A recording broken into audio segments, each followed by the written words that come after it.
हमारे साथ एक बहन जुड़ी हुई है और आज हम जानने की कोशिश करेंगे कि जो संत रामपाल जी महाराज जी हैं वो इस वक्त जेल में है, लेकिन आज वो पूरे विश्व का एक चिर परिचित चेहरा बन चुके हैं। हर कोई उनको जानता है, लोग उन्हें भगवान बता रहे हैं। आखिर जेल में होते हुए भी उनका इतना गुणगान, उनका इतना ज्यादा प्रचार कैसे हो रहा है, वो सब जो आपके प्रश्न होते हैं उनके उत्तर हम यहाँ पर जानने की कोशिश करेंगे। नमस्कार जी। जी नमस्कार। क्या नाम है आपका? जी मेरा नाम कुसुम है। अच्छा खुशबू जी, सबसे पहले मेरा प्रश्न आपसे यह है कि संत रामपाल जी महाराज जी आज के समय, मतलब हम कहेंगे 11 वर्ष लगभग उन्हें हो चुके हैं, वो जेल में है, लेकिन फिर भी दिन प्रतिदिन उनकी जो अनुयायी है वो संख्या बढ़ती जा रही है, क्या कारण है? देखिए मैम, संत रामपाल जी महाराज आज जो हिसार जेल में बैठे हुए हैं, लगभग आधा हरियाणा तो जान चुका है कि संत रामपाल जी महाराज क्या हैं।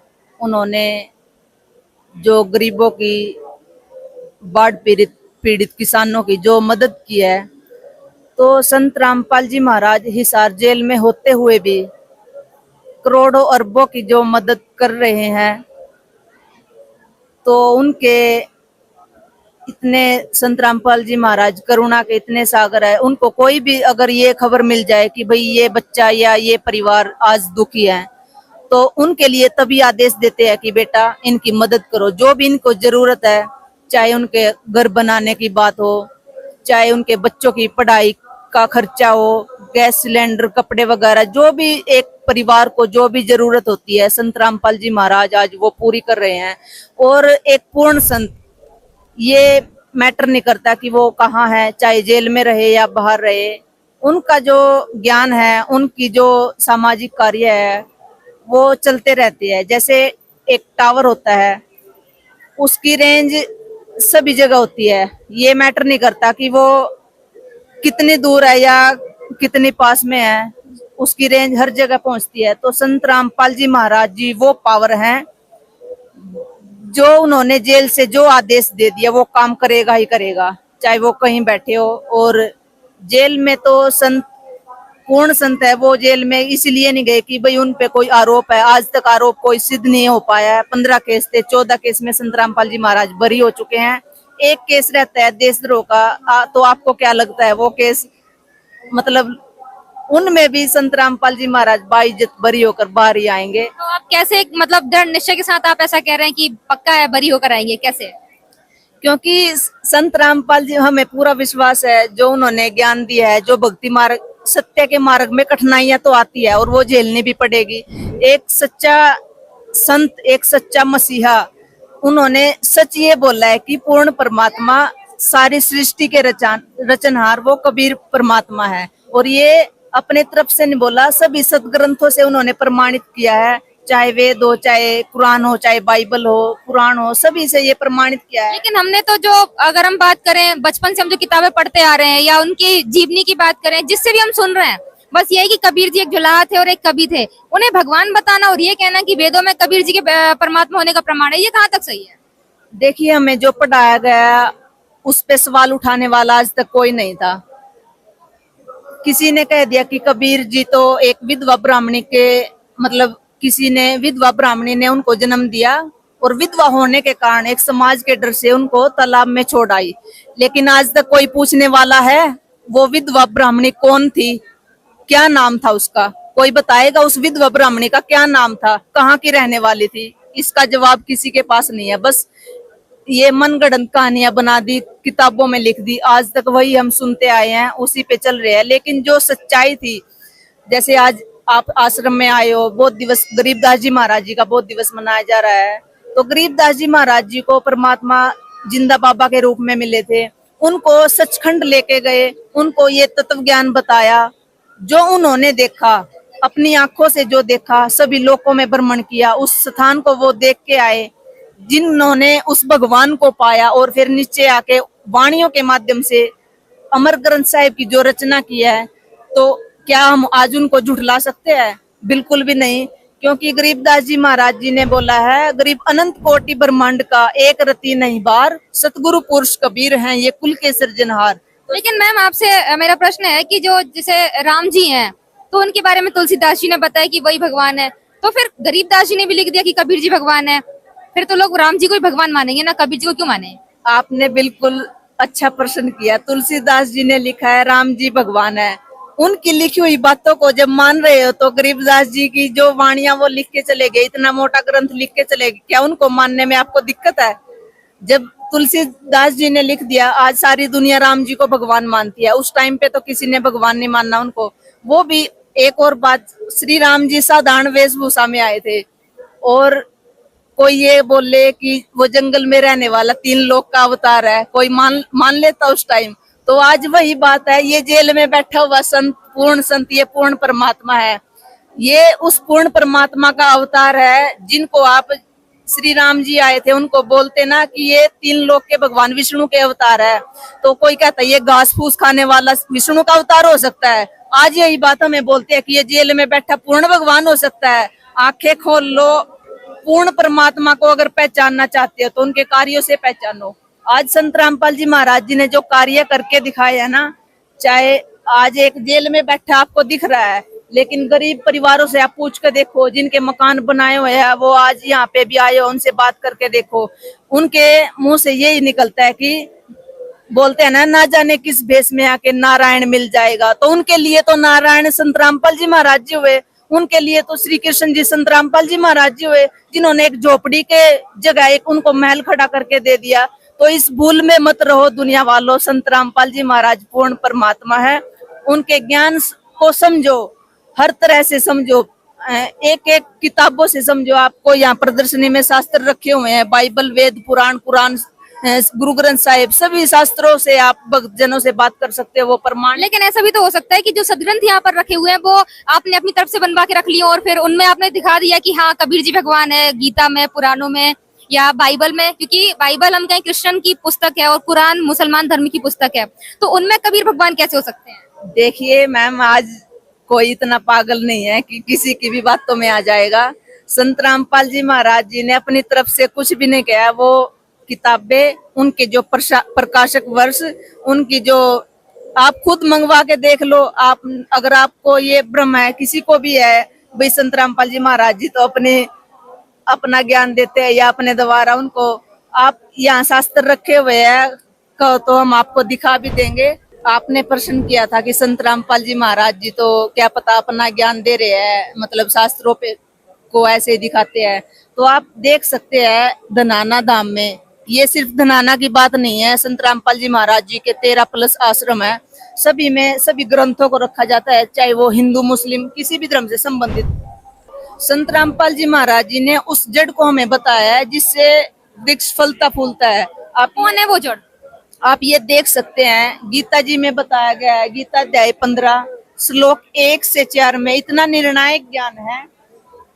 एक पीपल के वृक्ष में बताया गया है गीता ज्ञानदाता ने कि ऊर्ध्व मूलम अधः शाखम अश्वत्थम प्राहु अव्ययम छंदासी यस्य पर्णानि ये तम वेद स वेदविद। जो ऊपर को जड़ और नीचे को शाखा वाला जो पीपल का वृक्ष है, जो उसको जड़ से लेकर पत्तों सहित बता देगा, वो तत्वदर्शी संत होगा। और वर्तमान में आज आप सर्च कर लो, कहीं भी किसी भी धर्मगुरु से पूछ लो, वर्तमान में इस पीपल के वृक्ष की जानकारी संत रामपाल जी महाराज जी के अलावा किसी ने नहीं दी है। ये जड़, ये वो पूर्ण परमात्मा है। अगर हम, संत रामपाल जी महाराज यही बताते हैं कि बेटा इसको सीधा कर लो आप, जब हम जड़ में पानी डालेंगे तो ये फल लगेंगे इस पे।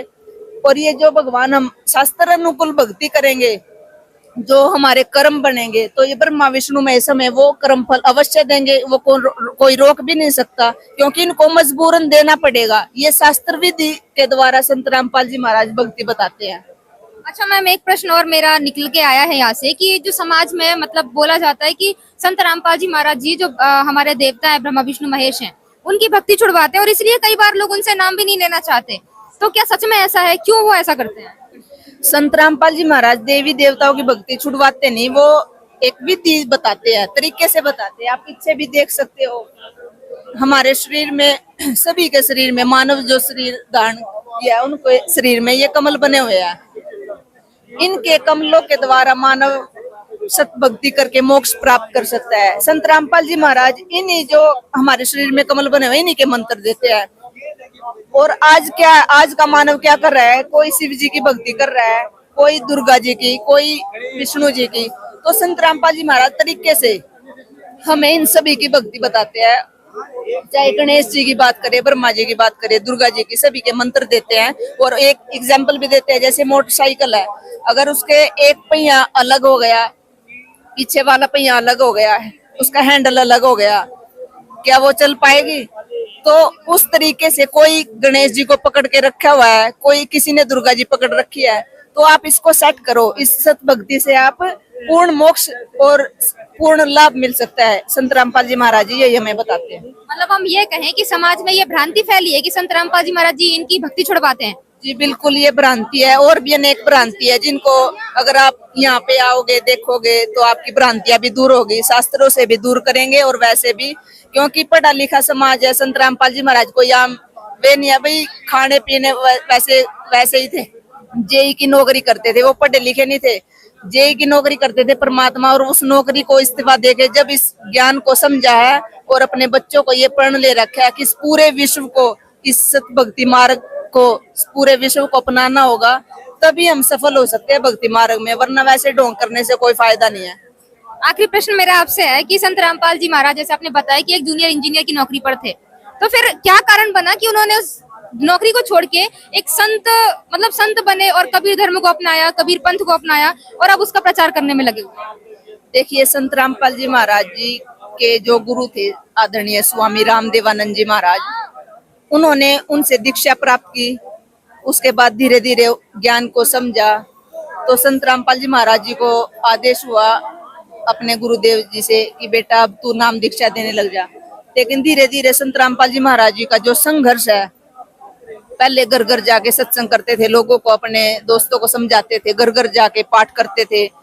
उस और स्वामी रामदेवानंद जी महाराज जी ने एक बात और बोली थी कि विश्व में तुम्हारे बराबर कोई संत नहीं होगा, तो उनका वचन आज फल फूल रहा है। तो संत रामपाल जी महाराज जी का जो संघर्ष है, उन्होंने धीरे धीरे जो संघर्ष किया, पहले थोड़े भगत थे, फिर ज्यादा होते गए, 1000 से 2000, फिर 3000, 10,000, लाख। तो उन इसी कारण उनको नौकरी छोड़नी पड़ी, क्योंकि असली नौकरी तो भगवान की थी। उन्होंने पहचान लिया कि ये नौकरी करते तो कितने जन्म बीत गए हमारे, तो असली नौकरी अपने बच्चों के लिए उन्होंने छोड़ी और ये प्रण ले लिया कि मतलब ये कि जहां आज के समय में लोग, मतलब इतना ज्यादा कंपटीशन है सरकारी नौकरी के लिए, लेकिन संत रामपाल जी महाराज जी एक बहुत बड़ा उदाहरण पेश करते हैं। सरकारी नौकरी को छोड़कर उन्होंने इस ज्ञान को लोगों तक पहुंचाना सही समझा।